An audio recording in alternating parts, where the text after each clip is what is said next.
आज पुनः हम लोग एकत्रित हुए हैं आज की साधना में। आज रविवार को हम लोग पुनः फिर से एक बार एक ग्रंथ को और उसके विषय को गंभीरता से अध्ययन मनन चिंतन करेंगे, ताकि हम लोगों को एक रास्ता मिल सके अपने साधना को प्रबल करने के लिए और अपने सांसारिक जीवन को, अपने जीवन को सुदृढ़ करने के लिए। सैकड़ों हजारों सालों से रामायण का यह ग्रंथ हमारे जीवन और हमारे संसार दोनों को सुदृढ़ करता रहा है। श्री रामायण केवल रामायण नहीं है, राम की कथा नहीं है। रामायण जीवन के हर उस अंग को स्पर्श करता है, जीवन के हर उस आयाम को स्पर्श करता है, जिससे हम रोज जन्म से मृत्यु तक रूबरू होते हैं। तो आज से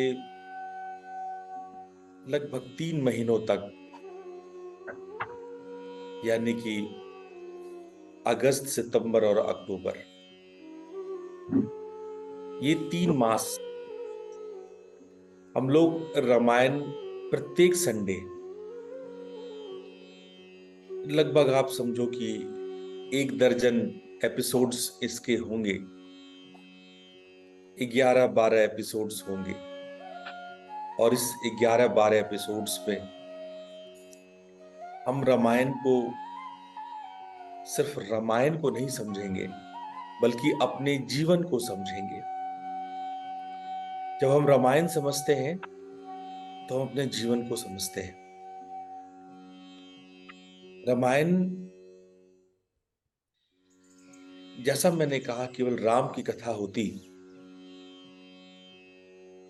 तो कबीरदास यूं न कहते कि एक राम दशरथ का बेटा, एक राम घट घट में लेटा, एक राम का चहु पसारा, एक राम इन्हीं से न्यारा। मतलब ये सिर्फ ऐतिहासिक पुरुष राम का ऐतिहासिक कथा नहीं है, बल्कि ये घट घट में, पूरे सृष्टि में जहां जहां भी घटना घट रही है उसके बारे में भी वर्णित ग्रंथ है, जिसका चारों ओर जिसका पसारा है। ये तत्व के विषय में कहा जा रहा है कि तात्विक संरचना भी इस ग्रंथ में बताया गया है। और एक राम इन न्यू से न्यारा, ये परमात्म तत्व के लिए भी बताया गया है। तो इतनी सारी बातें एक साथ। मुझे खुशी है कि आप लोगों ने, सब लोगों ने रामचरितमानस के लिए वोट किया। रामचरितमानस, इसके बारे में सब लोग काफी दिन से हमें कह रहे थे, और ये उचित भी है कि हम लोग ऐसे ग्रंथों पर मनन करें, चिंतन करें, जो भारतीय संस्कृति का आधार रहा है। 2 ग्रंथों को महाकाव्य की उपाधि दी गई, एक रामायण और एक महाभारत। भारत में 2 ग्रंथों को आध्यात्मिक महाकाव्य, दार्शनिक महाकाव्य या धार्मिक महाकाव्य, धर्म के 2 ऋढ़ काव्य, कविता कहे गए, एक रामायण और एक महाभारत। रामायण हम लोग की चर्चा में, जब रामानंद सागर जी का सीरियल दिखाया जाता था, आज से 25 साल पहले, या और पहले, 30 साल पहले, 25-30 साल पहले, जब रामानंद सागर के रामायण, तो वो एक ऑथेंटिक ग्रंथ का एक नाटकीय रूपांतरण बताया गया। उसके बाद हमें याद नहीं है कि कोई ऐसा एपिसोड, कोई ऐसी चर्चा रामायण की पिछले 30 सालों में कोई ऐसा सीरियल बना हो जिसमें रामायण के एक एक पात्र, रामायण की एक एक घटना का सविस्तार वर्णन। बल्कि रामायण, आपको बता दूं कि भारत में एक ही ग्रंथ नहीं है। वाल्मीकि रामायण सबसे प्राचीन है, उपलब्ध ग्रंथ है, क्योंकि वाल्मीकि के समय में ही रामायण हुआ था। उसके अलावे कई कई ग्रंथ हमारे पास हैं। और मजेदार बात है कि इसको कई कई तरीके से कहा गया है। मैं आज आप लोग के सामने रामायण की कथा लेके नहीं आया, और ना मैं कथावाचक हूं। मुझसे यह उम्मीद ना करना कि मैं आपको बैठ के रामायण की कथाएं सुनाऊंगा। हाँ, कथाओं के माध्यम से मैं पुराण जरूर सुनाऊंगा। काव्य का आनंद तो नहीं लूंगा, लेकिन इस कविता और इस साहित्य के गहराई में उतर के आपको कई आध्यात्मिक अलंकारों और मुद्राओं के विषय में गूढ़ जानकारी दूंगा। चूंकि आप में से ज्यादातर लोगों के घर में रामचरितमानस होगा, मुझे नहीं पता कि आप में से कौन रामायण के अन्य ग्रंथों को भी अपने घर में रखता हो या पढ़ता हो। यदि पढ़ता हो तो आप मुझे व्हाट्सएप में लिख के भेजिए। पहले तो आप हमें ये बताइए कि आप में से किस किस के घर में रामायण ग्रंथ है। एक बार आप हमें चैट पे मैसेज कर दीजिए यस करके कि आप में से किस किस के पास रामायण ग्रंथ है। तब तो कभी कभी आप उसको उलट पाएंगे जो हम बता रहे हैं उसके बारे में। एक बार यस आप लिख लें, चैट पे लिख लें। बहुत बढ़िया। दीप्ति जी के पास भी है, अभिषेक जी के पास भी है, चिराग के पास भी है, और शर्मा जी के पास भी है, पीयूष के पास है। श्वेता जी आपके पास भी है। क्योंकि हो सकता है कि रेफरेंस में आप लोगों को कभी कभी रामायण पलटना पड़े। उत्कर्ष जी ने भी लिखा है कि उनके पास रामायण है।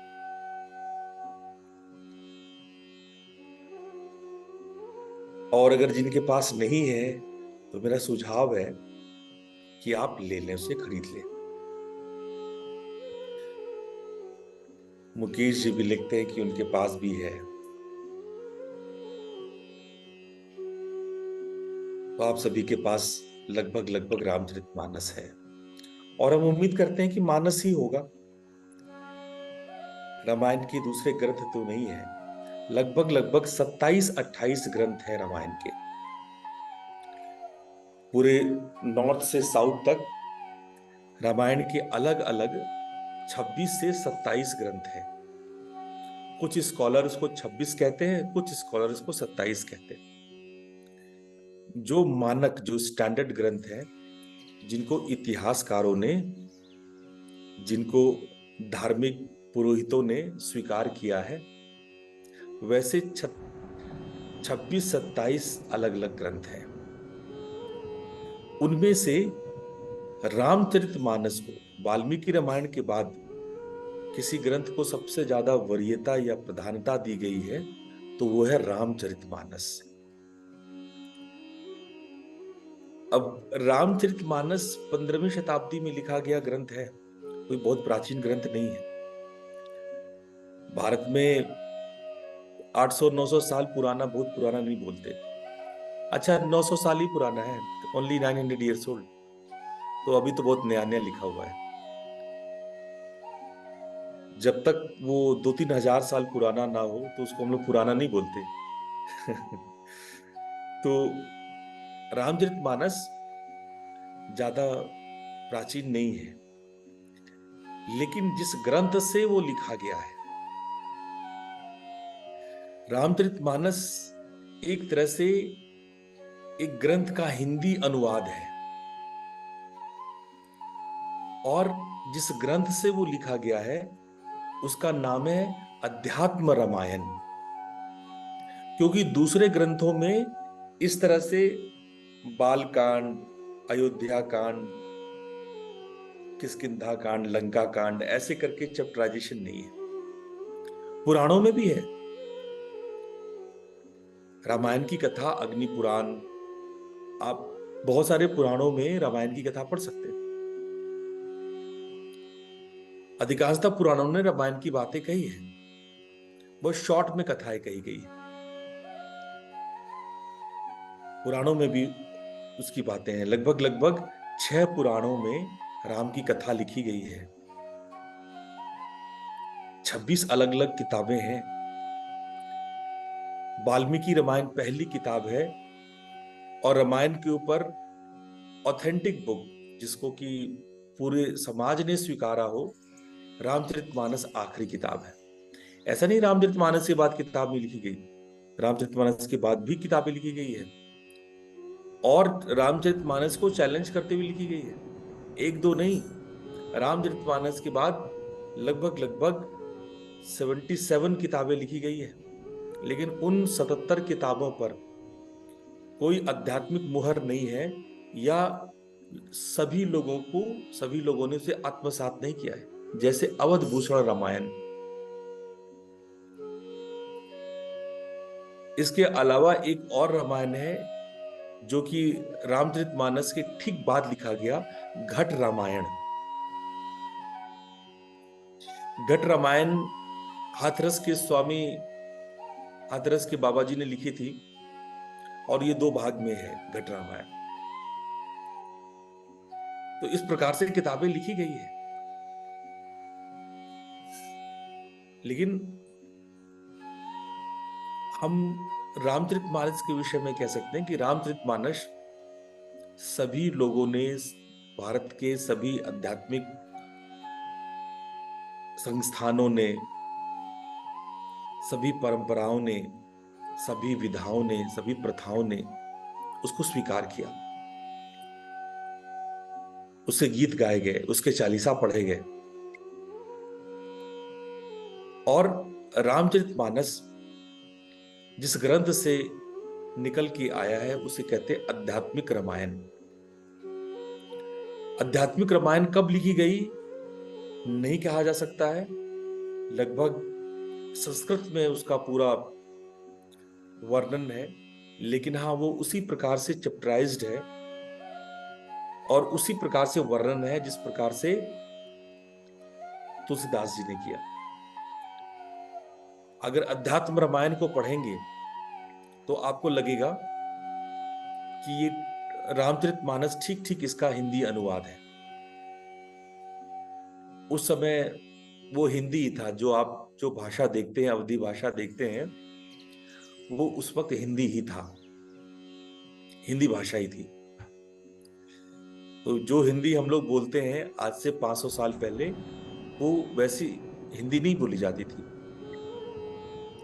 या हिंदी का उदय ही 19वीं शताब्दी में हुआ है। जो भाषा हम लोग बोल रहे हैं उसका जन्म ही 19वीं शताब्दी में हुआ है। जो भाषा जिस तरह से हम आज बोल रहे हैं, आप लोग बात करते हैं, ये भाषा पहले नहीं बोली जाती थी। ये भाषा कभी इतिहास में एग्जिस्ट नहीं करती थी। अलग अलग जगहों पे अलग अलग भाषाएं थी, पर हिंदी जैसी कोई भाषा नहीं थी। हिंदी में प्रथम साहित्यकार जो हिंदी को प्रथम लिखा, या हिंदी में पहली साहित्य लिखी गई, उस पहले साहित्यकार का नाम था भारतेंदु हरिश्चंद्र। भारतेंदु हरिश्चंद्र ने हिंदी में पहले साहित्य की संरचना करी। बाद में मुंशी प्रेमचंद और दूसरे साहित्यकार आकर हिंदी को साहित्य जगत में अपना स्थान दिया।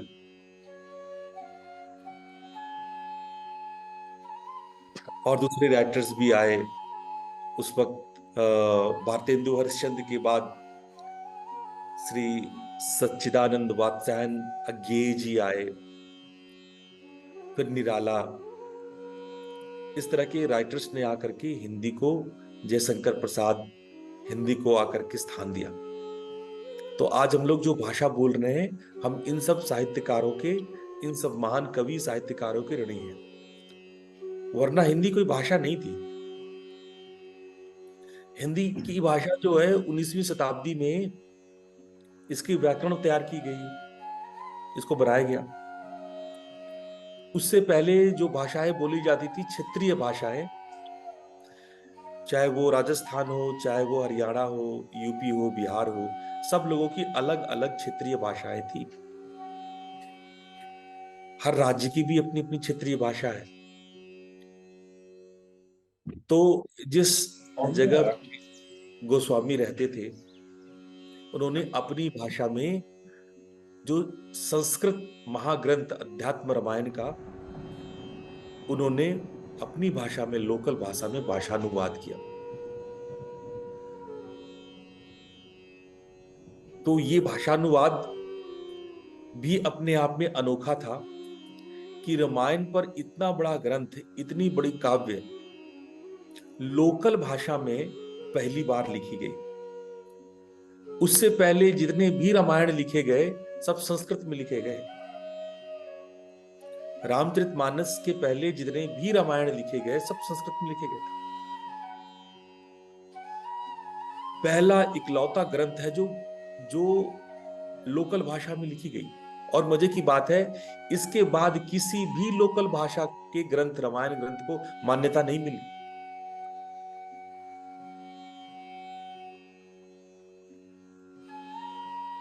ऐसा माना जाता है कि जब इस ग्रंथ पर विवाद हुआ कि आर्ष ग्रंथ तो संस्कृत में ही होनी चाहिए, जब काशी में इसका विवाद हुआ तो गोस्वामी ने इस ग्रंथ को काशी अधिपति हमारे विश्वनाथ जी के मंदिर में रख दिया गया कि अगर भगवान इसको मान्यता देते हैं तभी इस ग्रंथ को पढ़ा जाएगा। और ऐसा कहते हैं कि चमत्कार हुआ। सभी विरोधियों के सामने रखा गया हुआ ग्रंथ जो काशी के मंदिर में रखा गया, काशी विश्वनाथ के मंदिर में रखा गया, और जब वो मंदिर खोला गया, कपाट खोला गया, जैसे हम लोग भोग लगाते हैं, प्रसाद चढ़ाते हैं, दरवाजा बंद कर देते हैं, वैसे ही काशी विश्वनाथ मंदिर का दरवाजा बंद करके जब भोग लगा करके, रामधुन गा करके जब खोला गया, तो उसमें भगवान शिव के हस्ताक्षर थे, लिखा हुआ था सत्यम शिवम सुंदरम। मंदिर के अंदर कोई नहीं था, और किताब के ऊपर जो इन्होंने, इनकी हस्तलिखित किताब थी, उसके ऊपर लिखा हुआ था सत्यम शिवम सुंदरम।